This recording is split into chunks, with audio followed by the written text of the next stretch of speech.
Hey, so I've been wanting to make this video for a while, like a follow-up on Remington's unassisted birth.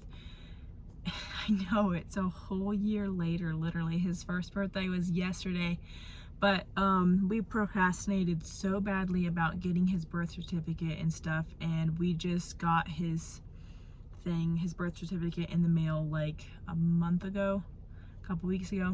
Anyways, so I didn't want to share about how to go about it until I'd went through the whole process and got everything first. So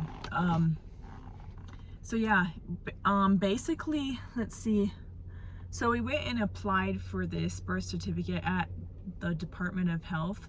Like in our town, there's a separate building that's called that. So my husband went in there and he like asked for the forms to fill out to get the birth certificate. So we got the forms, and then also they needed specific information. I'm gonna try to remember all of the things they needed. I don't know if it's different in every state or not, but this is kind of what they needed for Colorado. So they wanted basically proof that I was pregnant. So we had gone to the hospital to get a ultrasound when I started bleeding at 15 weeks. That's kind of another story. It was just something called placental leaks. But anyways, we went and we had that ultrasound. So we went to the hospital and got that information from the ultrasound, like just the, I don't know, the documents, I guess, that showed that we were in there for that. So that was proof of being pregnant.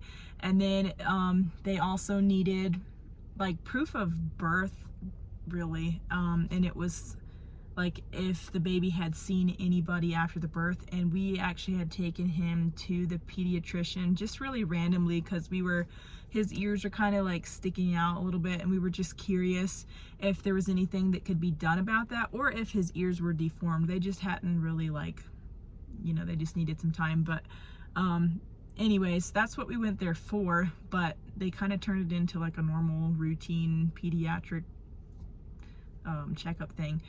So I was able to get that document as well, that we were in there for that. And there was one other thing too, and I can't remember what it was, but there was alternative things. Like if you hadn't been to a hospital, like you could have a friend sign something that said, you know, they saw you while you were pregnant. Like there was different options, but we thought getting the hospital documents would be the easiest, so that's what we did with that.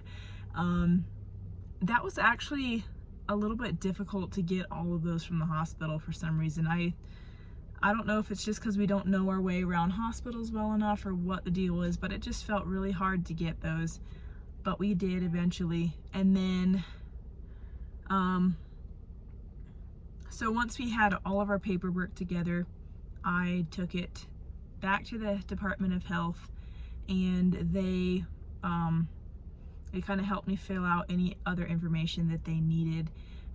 A lot of it was like really repetitive, but so then they send that off, and then whenever they get it back in, they will call you, and then you can come back in and pay for it. And it, like, I think there was something else you had to sign, maybe, I'm not sure. Marlon went in and got it the last time. So anyways, yeah, that all worked out. We got his social security and birth certificate in the mail. So it is definitely doable, and I know you could do it way faster than we did. So anyways, yeah, I just wanted to update with that because yeah, you have to do that yourself if you go completely unassisted. So definitely something to keep in mind. It's definitely doable, but it is a pain for sure. So anyways, just a super short video, but I just wanted to let you all know that because I was having quite a few questions on like, what do you do? How do you get it? You know, so yeah, anyways, I had also, just a side note, I think I had tried to like figure this out or apply for it online by just like getting on the Colorado Gov website or something and trying to figure out how to do this. And I felt like I was getting somewhere with it, but then like we actually got a call from the county, and they're like, you actually have to go to the Department of Health for the town that you're in and get it started there. So just a side note in case anybody is thinking about trying to figure out how to do it online. It's probably just gonna be way less hassle and way more straightforward if you just go to your Department of Health place. So anyways, I'm by myself and I'm getting ready to go into Safeway, so we'll talk to you later.